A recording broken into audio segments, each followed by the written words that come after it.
अपने पसंदीदा शो के फुल एपिसोड देखने के लिए अभी डाउनलोड करें दंगल प्ले ऐप।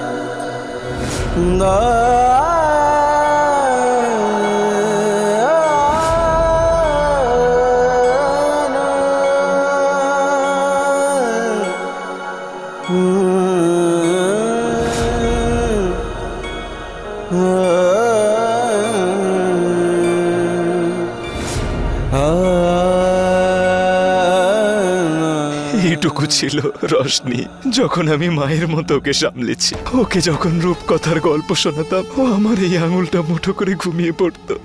এই হাত দিয়েই ওকে খাইয়েছি, ওর চুল ঠিক করে দিয়েছি, ওকে হাঁটতে শিখিয়েছি আমি। আর আজ ও আমাকে বলছে ওর হাত ছেড়ে দিতে। কিভাবে ছাড়বো আমি জানি এই পৃথিবীটা খুব কঠিন। এই অবস্থায় ওকে লড়াই করার জন্য কিভাবে ছেড়ে দেব? ও কিভাবে সামলাবে নিজেকে? না না, আমার ওকে দুটো থাপ্পড় দিয়ে চুপ করিয়ে দেওয়া উচিত ছিল। যা খুশি বলবে নাকি ও। আমি যাচ্ছি। না শিবা, সামলাও নিজেকে, সামলাও। এরকমটা কিচ্ছু করবে না তুমি। না না না না, রশনি যা বলবে সেই সব কিছু আমি শুনবো না। আর তুমি বলেছিলে না যে আমার ভালোবাসা, আমার লালন পালন করা একেবারে ভুল হয়নি? তুমি বলেছিলে না আমার রশনির সম্পর্কটা বড় পবিত্র, বড় মধুর? হ্যাঁ, আমি বলেছিলাম। শিবা, আমার কথা শোনো, তোমাদের সম্পর্কটা অমূল্য। কিন্তু যদি তুমি এটাই চাও যে রশনি বিশ্বাস করুক তোমাকে, তাহলে সবার আগে তোমাকে ওর প্রতি বিশ্বাস আনতে হবে যে ও ওর জীবনের এত বড় লড়াই একা লড়তেও পারবে আর জিততেও পারবে। শিবা, ভাই বোনের সম্পর্কটা খুব সুন্দর হয়, আর স্বামী স্ত্রীর সম্পর্কটাও আলাদা হয়। আর এটা স্বামী স্ত্রীর মধ্যে একটা সমস্যা, তাহলে সেটা তো ওদেরকেই সমাধান করতে হবে, তাই না? তুমি কিচ্ছু করতে পারবে না এই মুহূর্তে। তুমি তো জানো যে এরকমটা করলেই তো রশনি আর সমরের সম্পর্ক মজবুত হবে।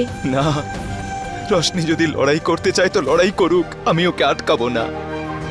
কিন্তু যাই হোক, আমি ওর হাত কখনো ছাড়বো না, ওকে একা হতে দেব না কখনো। আমি জানি ও ছোট্ট, ও ঠিক ভুলটা এখনো ভালো করে জানে না। আমি জানি ওর জন্য কোনটা ঠিক কোনটা।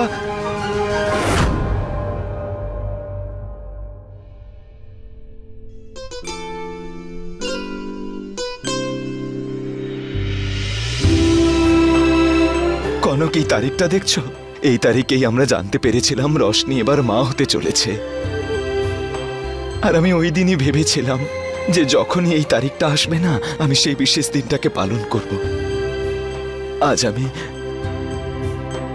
হ্যাঁ, এতেই হয়তো আমার রশনির দুঃখটা একটু কম হবে। কিছু সময়ের জন্যেও খুশি হবে তো, তাই না?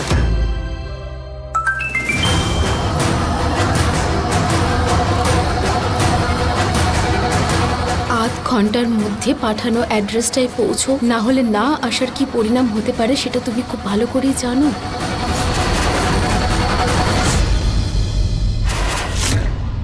কনক, তুমি শুনছো আমি কি বলছি? এত উদাস হয়ে গেলে কেন তুমি? তুমি ঠিক আছো তো? না, কি বলছিলে? তুমি যেভাবেই হোক রশনিকে ওর রুম থেকে বাইরে নিয়ে এসো।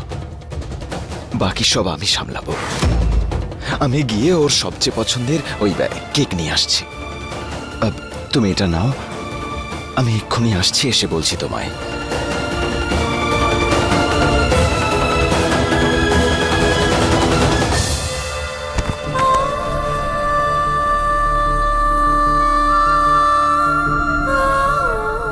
কি এগুলো? আমিও শুধু আমার দায়িত্ব পালন করেছি রশনি, যাতে তোর আর ছোট রশনির ভবিষ্যৎটা ভালো হয়।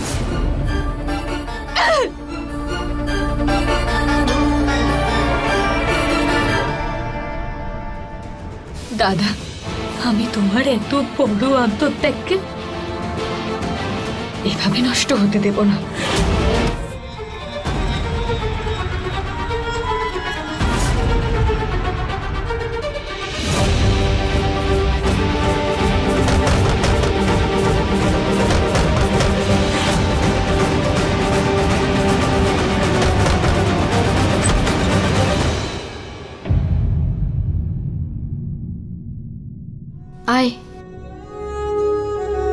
রশনি, দেখ আমি জানি যা তোর উপর দিয়ে যাচ্ছে সেটা কোনো পাহাড় ভাঙার থেকে কম কিছু নয়। নিজের স্বামীর ওপরে যদি অন্য কেউ অধিকার ফলায় তার কি কষ্ট হতে পারে আমার থেকে ভালো কেউ জানে না। আমি সেটা সহ্য করেছি, কিন্তু আজকে তুই যে সিদ্ধান্তটা নিয়েছিস না, আমি কিচ্ছু বলছি না যে তুই তোর সিদ্ধান্তটা পাল্টা। শুধু নিজের দাদাকে না, তুই একটু সময় দে বোঝার জন্য। তুই তো জানিসই ওর তো অভ্যেস তোকে নিয়ে চিন্তা করার, তোর খেয়াল রাখার, তোর আশেপাশে ঘোরার। রশনি, তুই তো পৃথিবী ওর। আর আজকের দিনটা তুই জানিস ওর জন্য কতটা ইম্পর্টেন্ট। আজকের দিনে না ও জানতে পেরেছিল যে ওর ছোট্ট রশনি এই পৃথিবীতে আসবে। ও আজকের দিনটা সেলিব্রেট করতে চাই রশনি। আমি তোর সামনে হাত জোড় করছি রশনি। তোর দাদা এই পৃথিবীর সব কষ্ট সহ্য করতে পারে, কিন্তু তোর থেকে আলাদা হওয়ার কষ্টটা নয়। রশনি, ওর থেকে এই খুশিটা কেড়ে নিস না please. I request you, please. ঠিক আছে বৌদি, আমার কিন্তু মন থেকে খুব ভালো লাগছে। দাদার কাছে কেউ তো আছে ওকে বোঝানোর জন্য। তাহলে তুই তাড়াতাড়ি বাইরে চলে আসিস, আমার একটু কাজ আছে, আমি ওটা সেরেই আসছি। বৌদি, তুমি ঠিক আছো তো? আই এম সরি রশনি, আমি কি ফেস করছি সেটা বলে আমি তোকে টেনশনে ফেলতে চাই না।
কে তুমি? কি চাই? তুমি হয়তো জানো না এই সব যে তুমি করছো না এটাকে ক্রাইম বলে। ফেসে যাবে তুমি আমাকে ব্ল্যাকমেল করার জন্য। আর হ্যাঁ, আর তুমি হয়তো জানো না যে আমার হাজবেন্ড কে। যদি উনি এতটুকুও জানতে পারেন আমার সাথে যা যা হচ্ছে, নিজের প্রাণ হারাবে। এই যে শোনো, এই ফালতু হুমকিগুলো অন্য কাউকে গিয়ে দিও। তুমি আর তোমার ওই স্বামী আমাদের বিরুদ্ধে যাওয়ার যদি একটুও চেষ্টা করো, তাহলে তোমার ওই সমস্ত ছবি আশেপাশের অলিতে গলিতে বাড়ির দেওয়ালে দেখতে পাবে। তোমার যা খুশি তুমি করতে পারো। প্রথম কথা, দূরে দাঁড়িয়ে কথা বল। আর দ্বিতীয়ত, কি বার করছো? এটাই চাই তাই না? তোল আর আমার সব ফটো আমাকে পাঠিয়ে দে।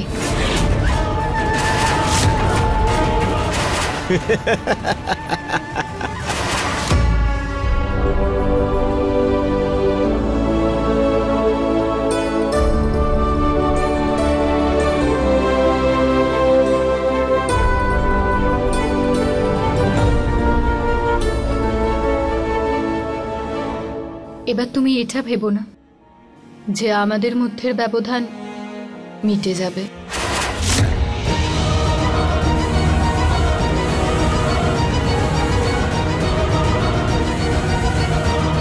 কনক কোথায়? দেখতে পাচ্ছি না কেন? কি চাও তুমি? কি চাও তুমি?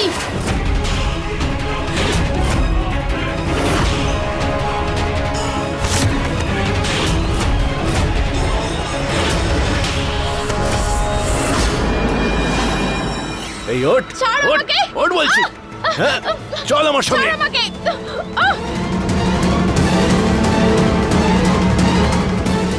হ্যাঁ,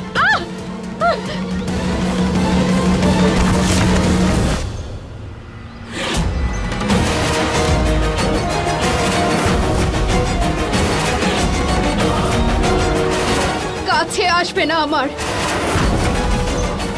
কাছে আসবে না, দূরে চলে যাও।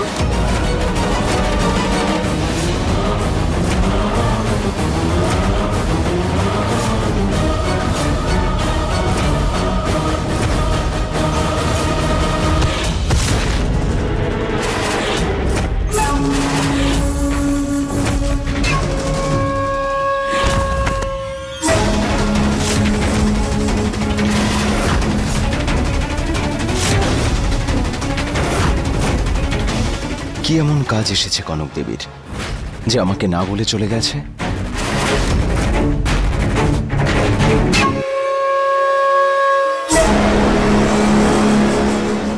এই এই ওঠ!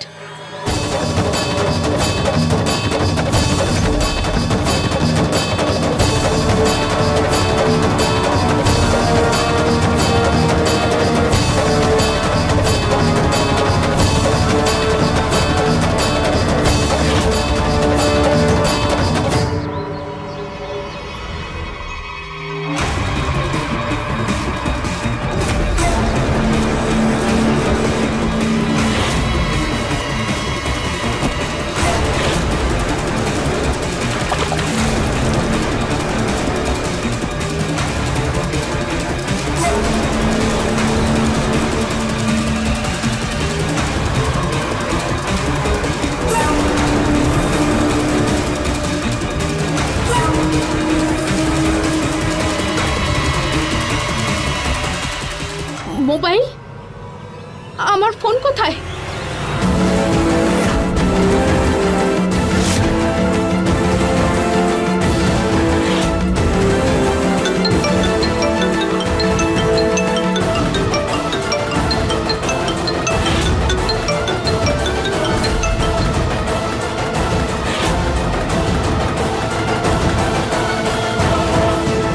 আমার ফোনটাও তো তুলছে না আমার।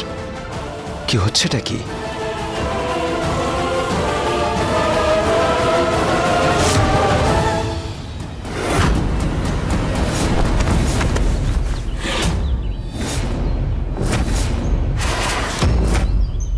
শিবা, শিবা!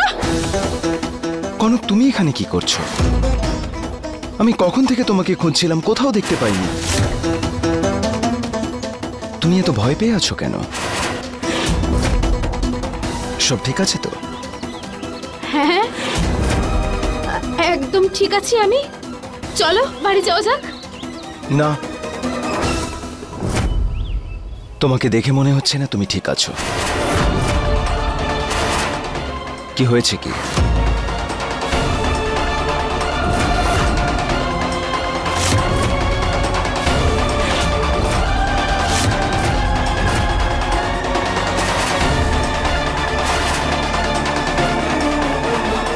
শিবা, আরে তুমি কি?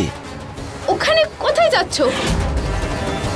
আমি বললাম তো আমি ঠিক আছি। আমার ফ্রেন্ড আছে না অঞ্জু, ও আমাকে ফোন করে বলল অনেকদিন হয়ে গেছে দেখা হয়নি, তাই আমি ওর সাথে দেখা করেই আসছিলাম। একটা কুকুর আমার পিছনে পড়ে গেছিল, তাই আমি ওকে দেখে ভয় পেয়ে পালাচ্ছিলাম। আর তাই সেই জন্যই এই অবস্থা হয়ে গেছে। ভয় পেয়ে গেছিলাম একটু, আর তো কোনো ব্যাপার নয়। মিথ্যে বলছো তুমি। মিথ্যে? হ্যাঁ হ্যাঁ, মিথ্যে। আমাকে ত্রস্ত করিয়ে রাখা একটা বাঘিনী কুকুরকে ভয় পেয়েছে, এটা আমি মানি না।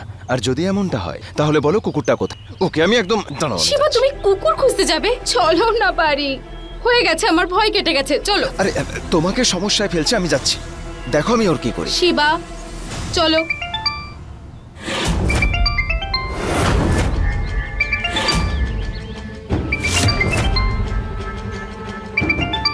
কনক, ফোনের রিংটোনের শব্দ তো, তার মানে এখানে কেউ আছে। কার ফোন বাজছে?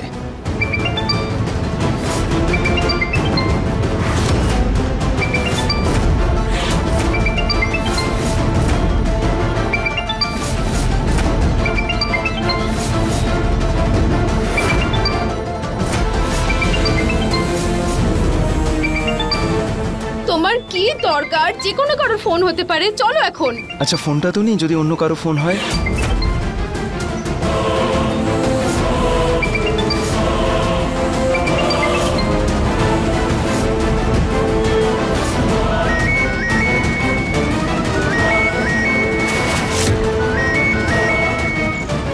হ্যাঁ দিদিমা। কি? আমি এক্ষুনি আসছি। হ্যাঁ হ্যাঁ, কি কনক হয়েছে? চলো, চলো বাড়িতে চলো।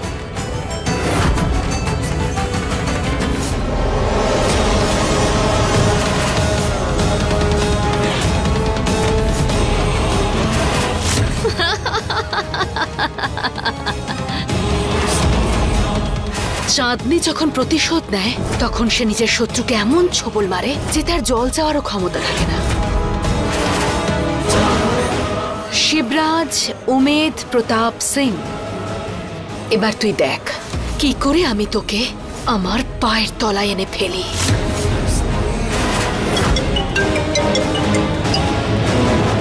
হ্যাঁ বল। আরে চাঁদনি রানী, ওই সমর আর মেনকার ছবিটা বাড়িতে এমন একটা আগুন লাগিয়েছে না, যে রশনির তো সম্পূর্ণ বিশ্বাস ভেঙে গেছে নিজের দাদা আর সমরের থেকে। আমি তো দাদা আর বোনের সম্পর্কে ভাঙন দেখতে পাচ্ছি। রশনি, আচ্ছা শোনো, ফোনটা কেটো না তুমি, আমি তোমাকে সমস্ত কথাবার্তা শোনাচ্ছি।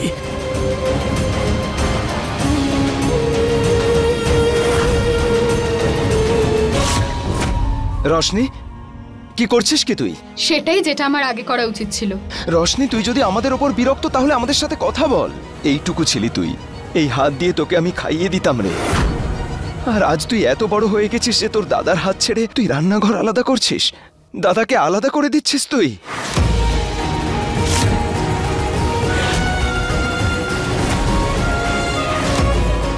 তোমার থেকে দূর কি করে হব আমি দাদা?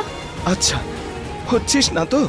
তাহলে এগুলো কি আলাদা করে রান্না করবি? তোর ঘরে আমাকে ঢুকতে দিচ্ছিস না। দেখ রশনি, আমার যদি ভুল হয়ে থাকে, আমি যদি কোনো অন্যায় করি, তাহলে তোর পায়ে ধরে ক্ষমা চাইছি আমি।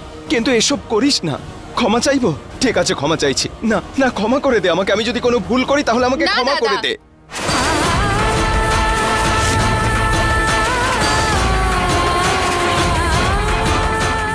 আমি তোমাকে কোনো কষ্ট, কোনো সাজা দিতে চাই না। কেন করছিস তুই এসব? কি চাইছিস তুই? আমি শুধু চাই যে সমর বাবু নিজের দায়িত্বগুলো বুঝুক।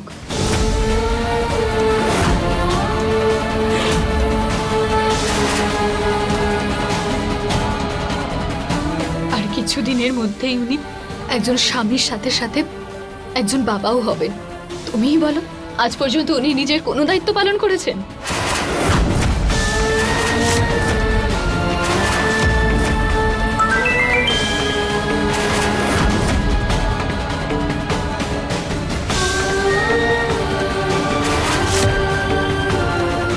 আমি এখানে তো একটা কাজ করছি নাকি, আর যতক্ষণ এই কাজটা শেষ হচ্ছে আমি আমার মাইন্ডকে ডাইভার্ট করতে পারছি না। করতে পারবেন না নাকি করতে চাইছেন না?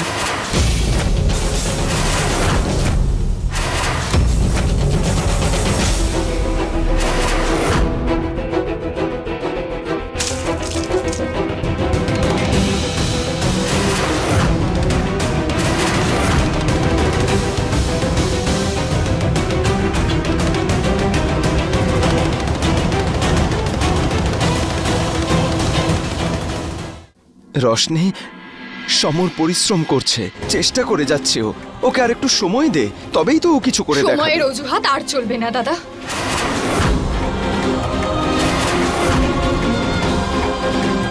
যদি একই সময়ে উনি আমার সাথে সাথে আরেকটা মেয়ের সাথে সম্পর্কে থাকতে পারেন, আর কতদিন আমি তোমার দেখানো রাস্তায় নিজেদের পথ চলবো দাদা? আমি ঠিক করে নিয়েছি,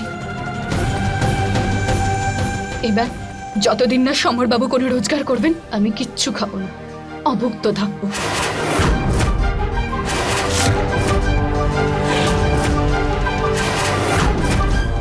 আমার উপর যদি কেউ জোর খাটানোর চেষ্টা করে তাহলে কিন্তু আমি এই বাড়ি ছেড়ে চলে যাব দাদা। আমি তোমার কাছে অনুরোধ করছি, তোমাকে আমার দিব্যি, তুমি মাঝে কিচ্ছু বলবে না।